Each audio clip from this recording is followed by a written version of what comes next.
Saludos en el Día del Señor. Los saludamos desde Berlín y hacemos referencia a la ciudad donde vivimos para que se comprenda muchas veces que el enfoque de algunas cuestiones puede ser un tanto diferente con relación a quienes viven en otras latitudes. Y también queríamos dedicar unas palabras con relación a la cuestión del Día del Señor. Y solamente queríamos expresar que el Día del Señor, en nuestra opinión, no es ni el sábado ni el domingo, sino todos los días de nuestra existencia. O por lo menos así debería ser. En realidad nos perdemos con todas estas discusiones triviales sin importancia, que es exactamente lo que el mundo pretende de nosotros, que no nos centremos en las cuestiones que son verdaderamente importantes, en las cuestiones que son verdaderamente trascendentes. Y por eso nos olvidamos o dejamos de recordar aquellas cuestiones que tienen que ver profundamente con nuestra vida espiritual. Y una de ellas es la que encabezó el discurso con el que Juan el Bautista, el hijo de Zacarías y de Elizabeth, que eran parientes de Jesús, en realidad el que era pariente de Jesús era Juan el Bautista, claro. La cuestión es que esa palabra que usó Juan, arrepentíos, la misma que usó después Jesús, tiene tanto que ver con nuestra vida que sagazmente el diablo nos hace perder por otros caminos y dejamos de tener la perspectiva de esto que es tan importante. En Lucas 3:3, hablando de Juan el Bautista, dice el evangelista: y él fue por toda la región contigua al Jordán, predicando el bautismo del arrepentimiento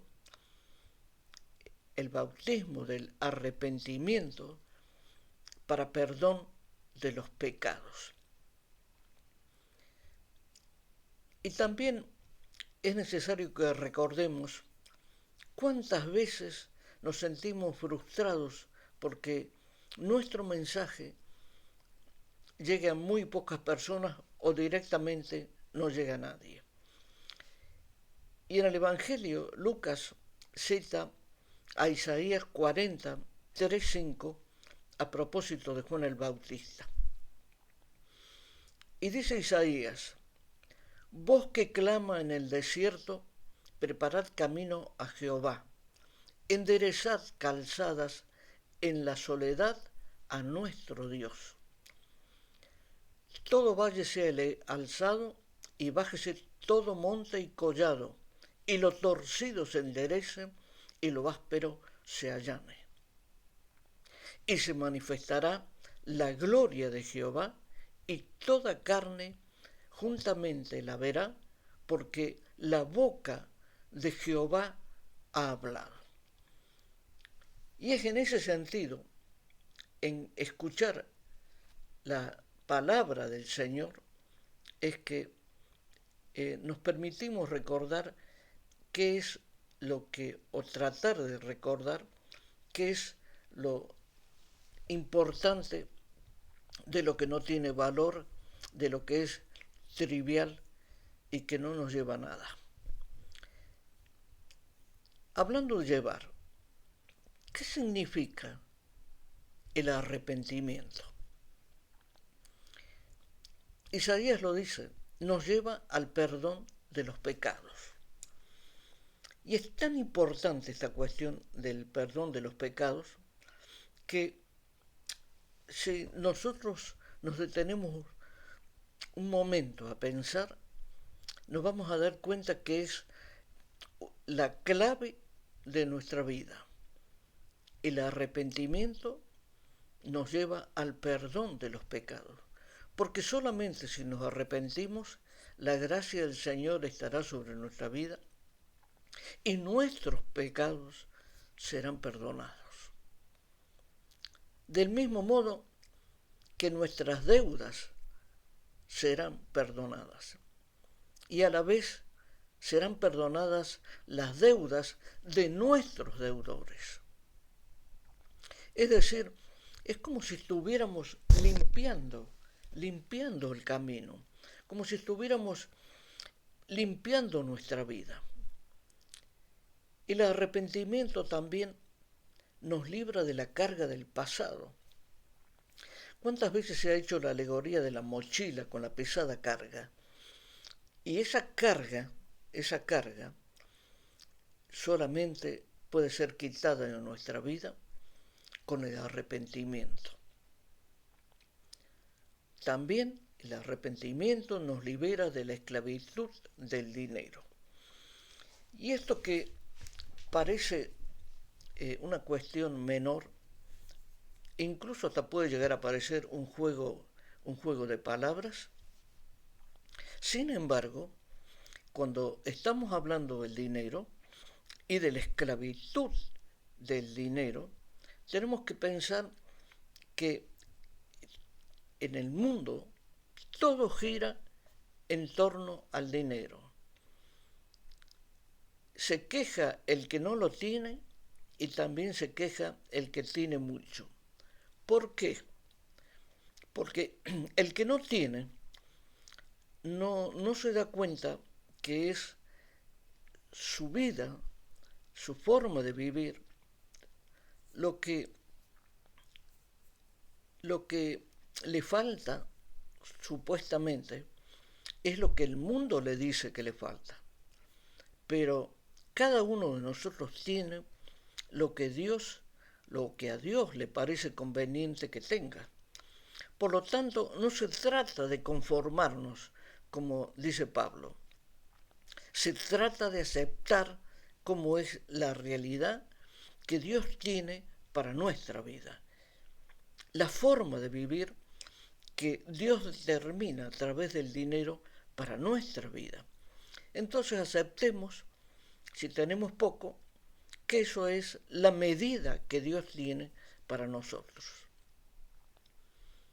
Y los que tienen mucho viven en la angustia de perderlo. Y tienen razón de vivir en la angustia de perder el dinero. A mayor cantidad, más angustia, más problemas, más dificultades, más necesidades superfluas que no tienen nada que ver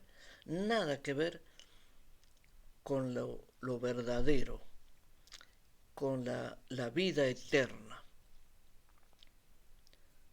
Pensemos en que el arrepentimiento también nos libera de la esclavitud infame del dinero. Y también el arrepentimiento nos libera de la raíz de amargura, que es la madre del odio. ¿Y por qué nos libera? Porque si nuestro corazón se libera a través del arrepentimiento de los pecados, llegaremos al perdón para nuestra vida y al perdón por la vida de los demás. Y de esta manera podremos abatir ese árbol tan tremendo que es la amargura, que empieza por la raíz. El árbol empieza de abajo hacia arriba y la raíz de amargura solamente puede ser eliminada de nuestra vida con el arrepentimiento de nuestros pecados. Y también el arrepentimiento nos libera de la frustración que provoca el mundo con sus exigencias. ¿Cuándo nos sentimos frustrados? Cuando comparamos nuestra vida con la de los demás. Pero si no la comparáramos, no podríamos saber si nuestra vida, eh, el nivel que tiene.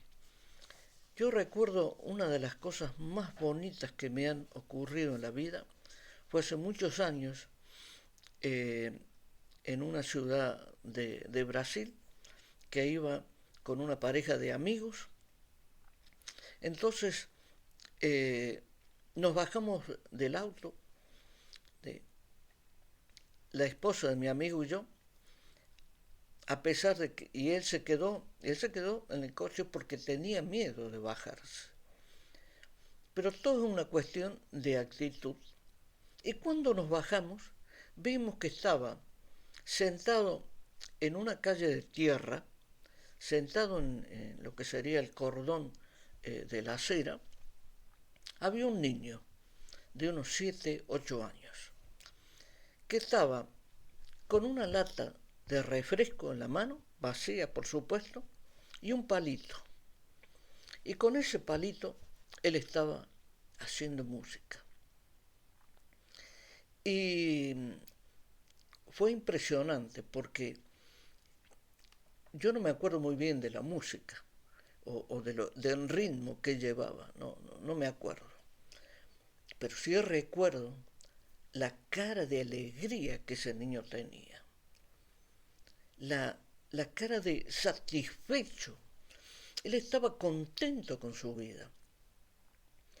Y si lo miráramos con los ojos del mundo a eso, veríamos que el niño estaba descalzo, con un pantalón raído, roto, sin nada con cubrirse el torso, es decir, no tenía ni camiseta, no tenía camisa, pero sin embargo el niño transmitía una alegría que yo cada vez que pienso en él, alegra la mía, porque recuerdo su mirada llena de vitalidad, de vida. Él estaba contento con su vida y por eso tocaba música. Era como si le estuviera agradeciendo a Dios por su vida. El final de la historia es que cuando volvimos al auto, el esposo vio que ella estaba llorando. Y era un llanto sereno. Entonces le preguntó por qué lloraba. Entonces le dijo, es porque hacía mucho tiempo que no tenía tanta alegría en el corazón. Dice, y lloro por eso, estoy llorando de alegría por lo que ese niño, con esa lata de refresco y el palito, nos transmitió en una tarde. Entonces, convengamos en que el mundo nos plantea tantas exigencias que son las que nos llevan a la frustración, a que nuestra vida se llene de rencor. Ahí comienza la raíz de amargura, porque permitimos que las exigencias del mundo nos dominen, como la esclavitud del dinero, por ejemplo. Y así podemos decir que llegamos al gran maestro. Llegamos a Jesús y en Marcos 1:15 Jesús dice, el tiempo se ha cumplido y el reino de Dios se ha acercado. Arrepentíos y creed en el Evangelio. Nuevamente, Jesús estaba poniendo énfasis en la cuestión del arrepentimiento, porque el tiempo se ha cumplido, se está cumpliendo. Estamos en el final de los tiempos. Y hoy más que nunca tenemos que creer en la palabra de Dios, tenemos que creer en el Evangelio. Y por eso estamos obligados a llevar la palabra de Dios hasta los confines de la tierra. Porque aunque nos resulte muy difícil de comprender y de creer, nosotros cuando hablamos de los confines pensamos en tierras lejanas, pero a lo mejor en ese pequeño confín que es el lugar donde vivimos, hay muchas personas que no han escuchado hablar del Evangelio, que nadie les ha dicho, el Evangelio no es una religión, es lo que puede cambiar tu vida como cambió la mía. Esa es la cuestión. Por eso Jesús nos manda, arrepentíos y creed en el Evangelio. Porque si nosotros no tenemos arrepentimiento en el corazón, difícilmente vamos a creer en el Evangelio y más difícilmente todavía vamos a tener la convicción para hablar a los demás, para hablarle al prójimo de lo que Dios ha hecho en nuestra vida.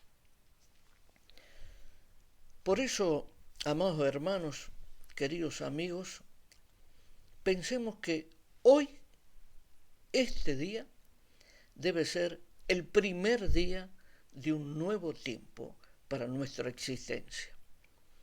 Hoy debe ser el día del arrepentimiento. No hace falta que hagamos nada en especial, simplemente que pidamos perdón, que nos arrepintamos de nuestros pecados, de nuestras iniquidades, aunque ya lo hayamos hecho en el pasado, pero que hoy tenga un significado diferente, porque nace de la convicción de creer en el Evangelio y de creer que si nos arrepentimos, el reino de los cielos se ha acercado también a nosotros. Y el reino de los cielos significa la salvación, significa la vida eterna. Pensemos en esto. Y a la vez que pensemos, demos gracias. Padre amado, te damos las gracias por recordarnos la cuestión del arrepentimiento que es tan importante para nuestra vida, fundamental para nuestra vida. Ayúdanos a entender que el verdadero arrepentimiento no es solamente una cuestión de palabras para expresarlo, sino que es algo que tiene que ser estar vivo en nuestro corazón. Ayúdanos a entender esto. Danos sabiduría, Señor. Y ten misericordia de nosotros, de cada uno, Padre querido. Te damos gracias, Señor, por eso. Te damos gracias, Padre. Y así, amados hermanos, queridos amigos, nos despedimos recibiendo la bendición del Señor. Que sea una realidad en nuestra vida, en la vida de nuestros amados, en la vida de nuestra familia, en la vida de la tierra donde pisamos, del país donde vivimos, para que el arrepentimiento llegue al corazón de todos nosotros, para que sea una realidad y para que cambie, transforme definitivamente nuestra vida. Muchas gracias y hasta la próxima.